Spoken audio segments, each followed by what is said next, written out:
Hello and welcome students. Now today we are going to start one of the very important chapter of class 7 history, the Delhi Sultanate. Now in this chapter we will talk about Alauddin Khilji, Muhammad bin Tughlaq, two most important and very famous sultans.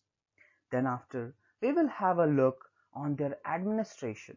But before that we will have a look on their expansion, the policies, how they expanded themselves and the problems that they faced in expanding their rule all over the subcontinent.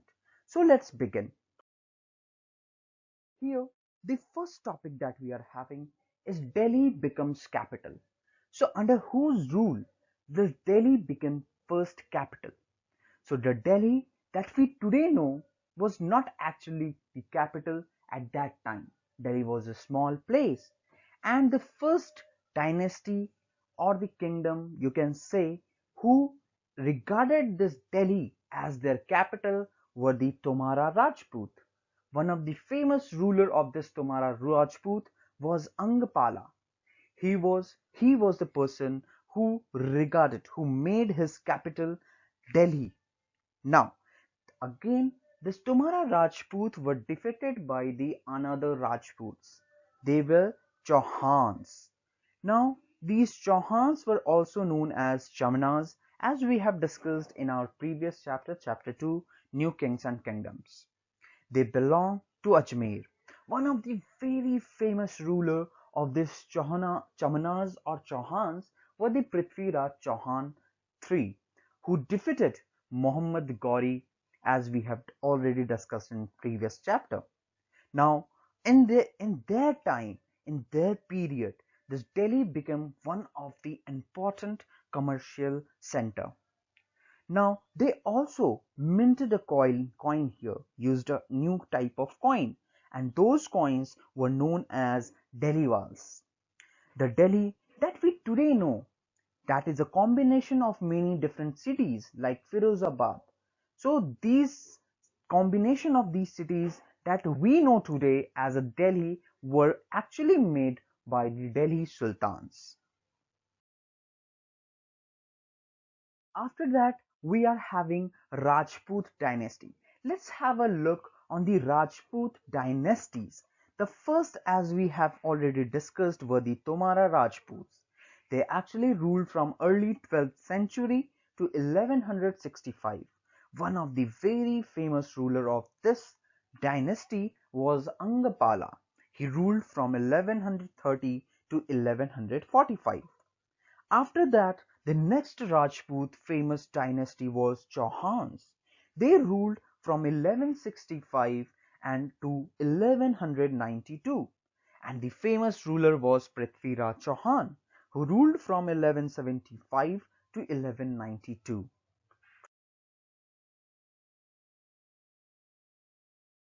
We are having findings about Delhi Sultanate. So what are the things that are useful and that talks about the period of Sultanate? So first thing that we are having the coins, second inscriptions, then after architecture. These were the things that we found. Apart from these things, we are also having histories. These histories were known as Tariq in singular and Tariq in plural. These histories were written in Persian language, and this was the same language which was used in the administration of the Delhi Sultanate. Now, after that, manuscript. As we have already seen in standard 6 also, manuscript. Manuscripts were actually written in hand. So, in the period of Sultanate, how these manuscripts were actually prepared. So, for making this manuscript, there were four different processes. First the person who made this manuscript usually prepare the paper. Second, they have to write text on it.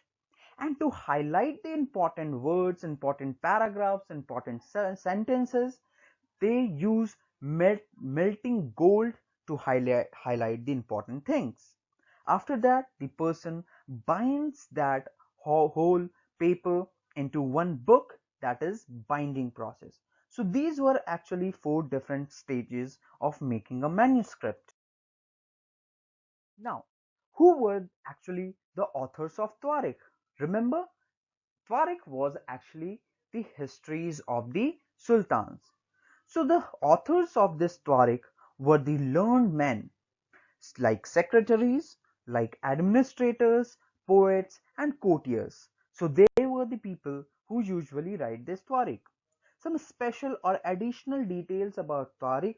First thing, they usually live in a city, hardly in village, because they were more closer to the king. So they used to live in a city. So they must have a direct contact with the sultans. After that, they also wrote histories for sultans in the hope of rich rewards, as the Brahmins used to write prashastis for reward. See, in the same way, the writers of Tariq usually write histories of sultans in a hope of rich rewards. Apart from that, in Tariq, the writers also include the social order and social orders like birthright and gender discrimination. Okay. Now here we are going to see that what these ideal social orders were. It includes two important points. First was birthright and second was gender distinction. Birthright means the people believed that noble inherited their rights to govern because they were born in certain families. Means a king's son will become a king. So that was the mindset of the king. That is known as privileges. That a king's son will become a king. That was birthright. The second was gender distinction. It means social and biological difference are common. There is between men and women. So it is the right of a man to rule, but there is no such type of right of a women. Usually these differences are used to argue that men are superior to women. Now let's see that where this gender distinction broke in this Sultanate period. Yes, Razia Sultan. She was the daughter of Iltutmish, and Iltutmish belongs to slave dynasty. Now she became a sultan in 1236, but her time, her age, her era was not actually suitable because the novel and many of the writers of Tariq were not actually satisfied with her. She was more able than qualified, as a famous chronicler of the age Minaji Siraj says, that she was more able than her all brothers, but he was not comfortable at having a queen as a ruler, because it actually opposes the social order, ideal social order that we have discussed in previous slide. Now she was removed from throne in 1240. Now let's talk about some more women ruler of her age. Razia Sultan. There were two more rulers. Women ruler belongs to her age. One is Rudrama Devi. She ruled from 1262 to 1289. She belongs to Kakatiya dynasty of Warangal, which is in Andhra Pradesh. Actually, she changed her name and pretended as she was a man. Now the second was Dida. Dida ruled from 980 to 1003, almost 23 years. And she got this title Dida from this Hindi word Didi, which means elder sister. She ruled in Kashmir. Now let's have a look on the expansion of Delhi Sultanate. In the early 13th century, the control of Delhi Sultans expanded and went beyond the heavy fortified towns that were the garrison town. Garrison town were the special towns where the army lives. Now sometimes what happened that sultans usually take control of hinterland also, but most of the time they have to depend on the trade, tribute or plunder. They used to depend on trade or any gift from the king, any king, or any type of plunder, loot, violence. Then after, you can see here is a map where you can see the cities which were actually captured by one of the famous slave dynasty ruler Samsuddin Iltutmish. Here many cities were there. Now, what were the difficulties that they faced in the expansion? First of all, controlling garrison towns means there were many towns that were controlled by the Delhi Sultans. But controlling a town which is in West Bengal and controlling the another town which is in Gujarat was a very difficult job, as they were too much distant from each other. Next, they have faced many rebellions, wars, and bad weather conditions. These things, these negative things actually made many difficult situations for them for communication or for other purpose. Apart from that, they always challenged by the Mongol invasion from Afghanistan. Next, they were also challenged by their own governors. Whenever the governors saw that the sultans became weak, they used to rebel against their sultans. Now, Delhi Sultanat's expansion occurred during the reign of three important rulers: Ghiyasuddin Balban, who belongs to slave dynasty, Alauddin Khalji, who belongs to Khalji dynasty, and the last Muhammad Tughlaq, who belongs to Tughlaq dynasty. The first set of expansion, I want to tell you that this expansion happened in two phases.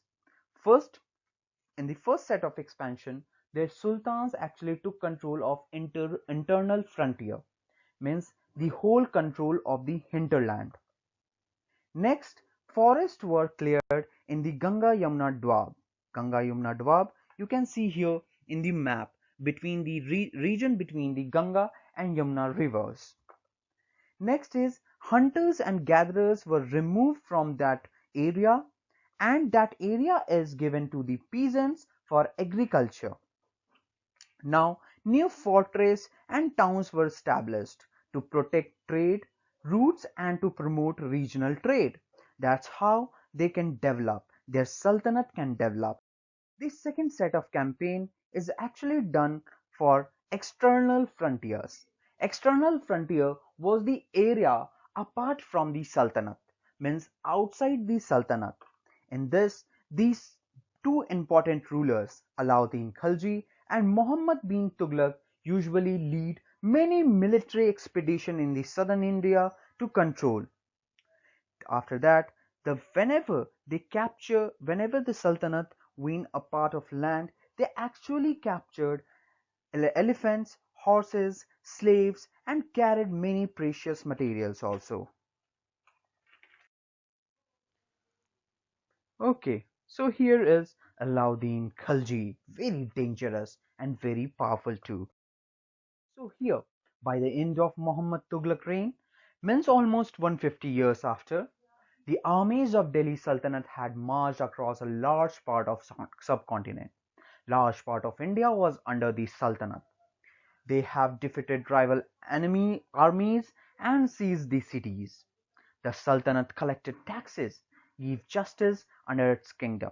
Now the sultans expanded their rules everywhere, all over the subcontinent.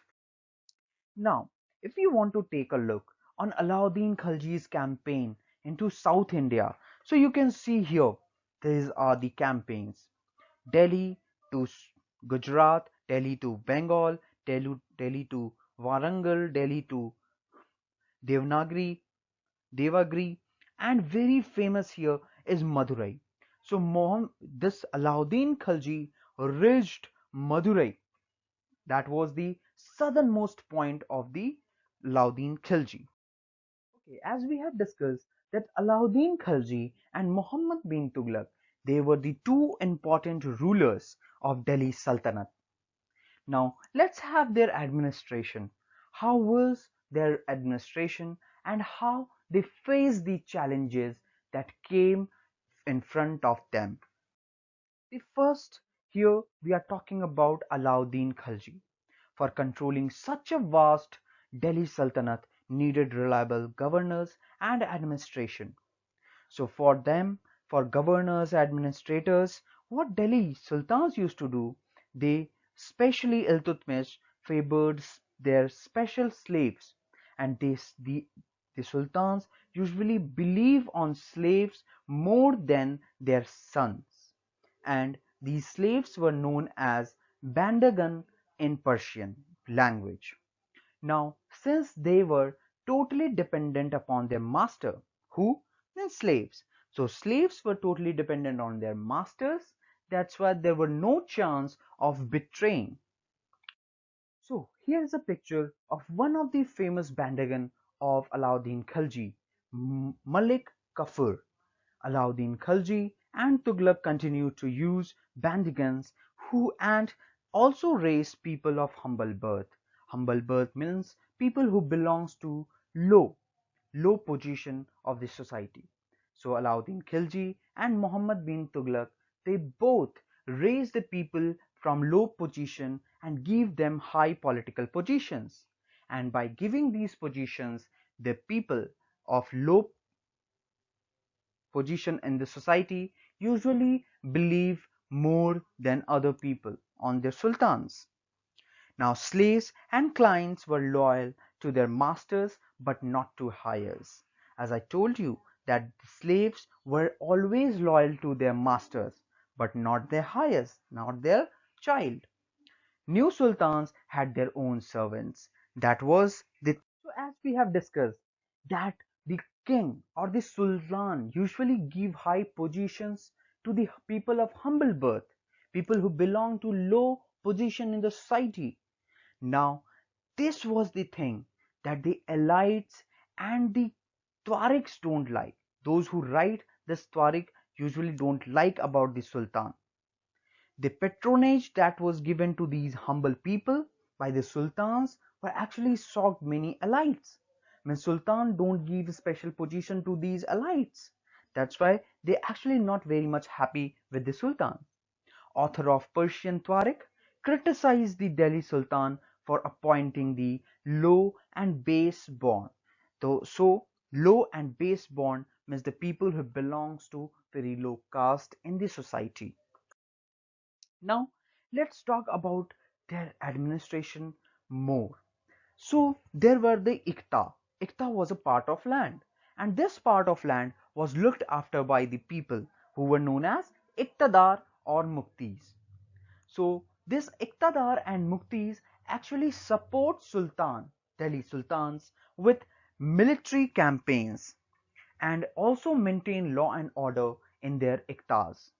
Up on behalf of that, the Sultan usually give rights to these muktis or iqtadars to collect revenues from this iktas, and those revenues were actually distributed in this form of assignments or salaries.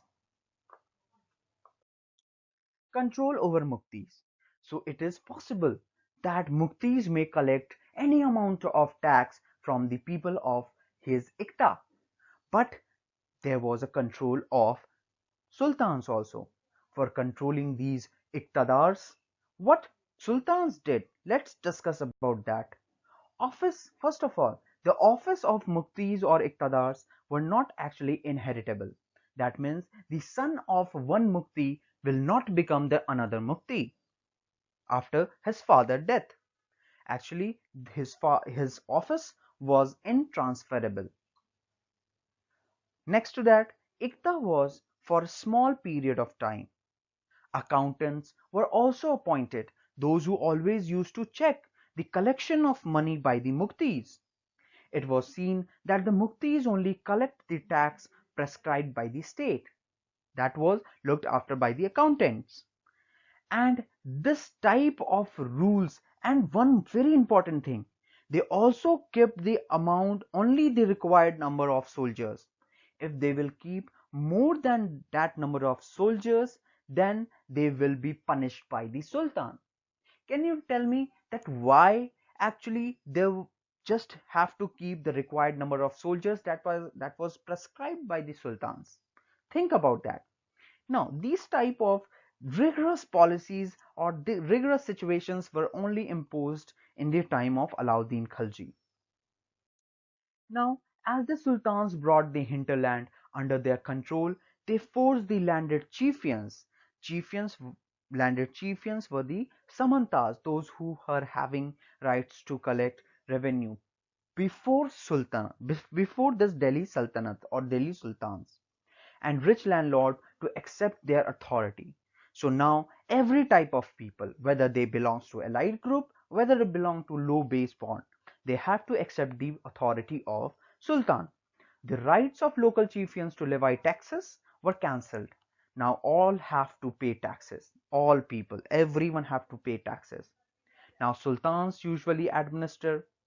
administers, usually having administrators to measure the land and kept careful accounts that with how much land is having by a particular people.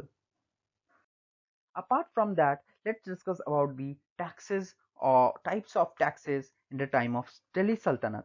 There were three types of taxes. First on cultivation, second on cattle, or third on houses. So the cultivation tax was also known as kharaj, and this was the 50% of peasants' produce.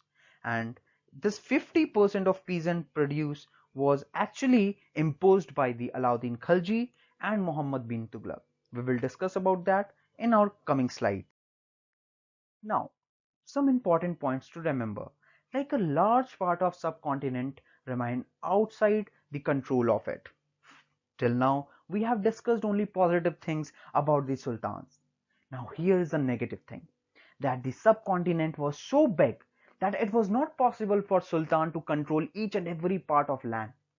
So sometimes what happens that it becomes difficult to control far off territories from Delhi. Not just annexing South India was difficult, as we talked about Alauddin Khilji. Well, it was difficult to annex South India, but there were many forest areas in the Ganga plain too, where it was difficult for the Sultanate army to penetrate, to go inside, because there were many local chieftains lived there, and they all actually always active for fight. Some rulers did try to enter the control these areas, but were able to do so only for a short period of time.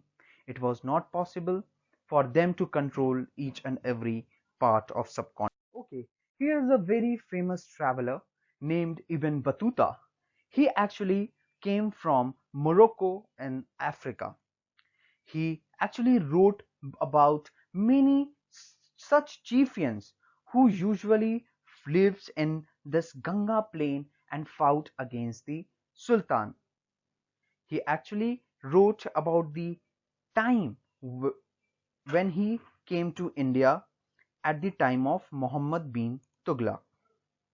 Now let's see some of the administrative challenges that were faced by the Alauddin Khilji due to Mongol invasion. As I told you, that Mongol invasion was very common at the time of Alauddin Khilji and Muhammad bin Tughlaq. So how both faced against these challenges? What were their steps that they have taken? First, Delhi was attacked twice at the time of Alauddin Khilji.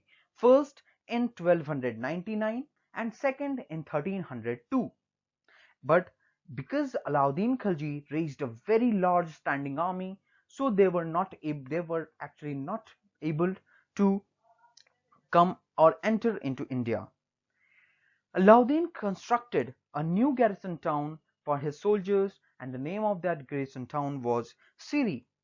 Apart from that, for feeding his soldiers, as we discussed that the Alauddin Khilji raised a large standing army, so food was also needed. For that, the produce that we have discussed earlier, that 50% of the yields produced by the peasants have to given as a tax, that was known as kharaj. So in the time of Alauddin Khilji, he took 50% of 50% of produce from the peasants as tax. Alauddin paid soldiers in salaries in cash rather than iktas. Alauddin controlled the prices of goods in Delhi, because if the prices will be high, then how the soldiers will buy it? It was not possible for soldier, so he always looked after about these things, that price of goods should not be increased. Apart from that, Alauddin's administrative system was quite successful. He successfully withstood the threat of Mongol invasion, and he was very much successful. Here are the challenge how the Muhammad Tughlaq faced the challenges of Mongol invasion. First, the Sultanate was attacked in the early years of Muhammad Tughlaq's reign. When he became the Sultan, at that time only the Mongols invaded India, attacked India. He was not he has not constructed any type of garrison town, but he converted a old city of Delhi, oldest city of Delhi, the Delhi-e-Kuna, into his garrison town, and he transferred each and every resident of that town to in the south, Daulatabad. Tax was collected to feed the army, and Sultan also levied additional taxes like Alauddin Khilji. But his time was not good, because at that time a famine actually hit that place, Ganga Yamuna Dwar. Muhammad Tughlaq also paid salaries to the soldiers in cash, and he also introduced a token currency which was made up of chief metal. And the people were very smart. They get to know that these currencies were made of chief metal, and they also the people of Delhi Sultanate, the common people of Delhi Sultanate, used to give taxes in the form of these cheap metal token currencies apart from gold or silver. Now, his administrative measures were actually failure. We can say that his time was not good, or his good luck was bad. So he gave up his plans to invade Transoxiana. This place was in Iran, and he was the only ruler who have actually got this idea to invade the city which was ruled by Mongol. The shifting of people to Daulatabad was resented. It was also not successful. The raising of taxes and famine in the Ganga Yamuna Dwar belt led to widespread rebellion. Actually, his measures, his all the measures was regarded as failure, unfortunately. So as we know that all the measures taken by Muhammad bin Tughlaq against Mongol were failure. But here is the one offensive measure which was taken by Muhammad bin Tughlaq, and only Muhammad bin Tughlaq. That was the invading Transoxiana. This was actually the capital of Mongols. That and this Transoxiana was actually invaded by Genghis Khan, a Mongol leader, which is which lies in northeast Iran in 1219. Muhammad bin Tughlaq actually planned a campaign to capture a Mongol territory. None of the Delhi Sultan ever thought about that. So here is the lecture. I hope that you all understood very easily, and if you are having any problem, you can write in comments also. Thank you. Signing off, Aman Sharma.